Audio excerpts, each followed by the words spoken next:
ଖାଇଛ ନା ନାଇଁ ସବୁ? ସତରେ ଖାଇଛ? କୃଷ୍ଣ ଖାଇଛ? ଆଚ୍ଛା ମତେ କହିଲ ତମେ ସବୁ ଖାଇବାରେ କଣ କଣ ଖାଅ? କୃଷ୍ଣ କଣ କଣ ଖାଅ? ଶାଗ ଭଜା ଖାଅ। ତମେ କଣ ଖାଅ ଶାଲିନି?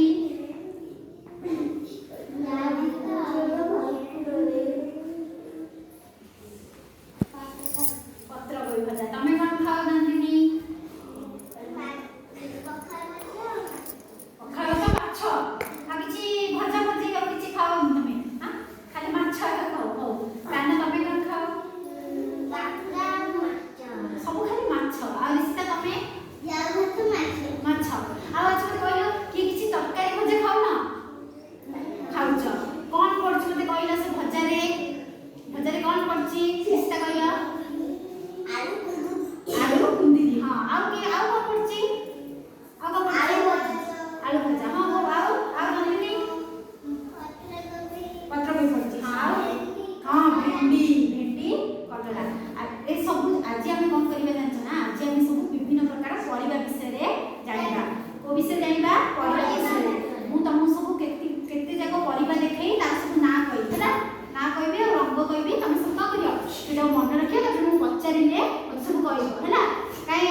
ପରିବାର ନାଁ ହେଉଛି କଣ? ଅମୃତଭଣ୍ଡା।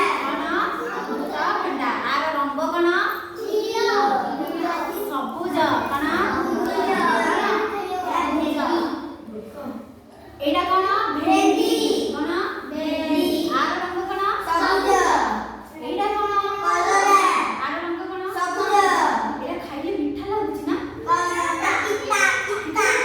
ହେଲେ ତମେ ଖାଇଛ ବୋଧେ, ସବୁ ଜାଣିଛ। ପିତା ଲାଗୁଛି ନା? ଆଉ ଏଇଟା କଣ? ଆର ରଙ୍ଗ କଣ?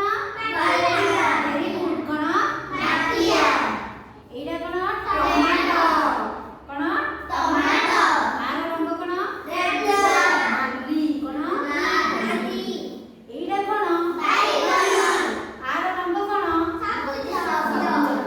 କଣ? ଏବେ ତମକୁ ସବୁ ପରିବାର ନାଁ କହିଲି। କେତେଟା ପରିବାର ନାଁ କହିଲି? କଣ କଣ? କୋଉ କୋଉ ପରିବା? ହେଲା। ହଉ।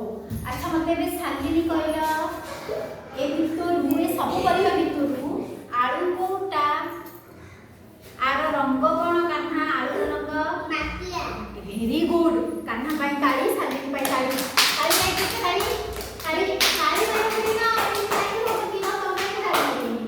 ଆଚ୍ଛା ନନ୍ଦିନୀ କହିଲ, ଆ ଭିତରୁ ଅମୃତଭଣ୍ଡା କୋଉଟା? ତା ରଙ୍ଗ କଣ ଶାଲିନି? କାଇଁ ନନ୍ଦିନୀ ପାଇଁ ତାଳି। ଆଚ୍ଛା ରିଷିକା କହିଲ, ଆ ଭିତରୁ କୋଉ ପରିବାର ରଙ୍ଗ ଲାଲ? କୃଷ୍ଣା। ଏ ପରିବାର ନାଁ କଣ? କୃଷ୍ଣା ପାଇଁ ରିଷିକା ପାଇଁ ତାଳି। କିଏ କହିବେ ଜାଣିଛ ନା? ଏବେ କହିବେ କୃଷ୍ଣା। ଏ ଭିତରୁ ଏ ସବୁ ପରିବା ଭିତରୁ କୋଉ ପରିବା ପିତା ଲାଗୁଛି? କୃଷ୍ଣା କହିବେ। କୋଉ ପରିବା? କାଇଁ ଉଠାଇ ଦେଖାଅ କୋଉ ପରିବା? ସମସ୍ତଙ୍କୁ ଦେଖାଅ। ଏ ପରିବାର ନାଁ କଣ ପିଲେ? ଏଟା କଣ ଲାଗୁଛି ଖାଇଲେ? ପିତା ଲାଗୁଛି। Very good. ଭଲ ପିଲା ସବୁ ଜାଣିଲ। ଆଚ୍ଛା ଏବେ ମତେ କିଏ କହିବ?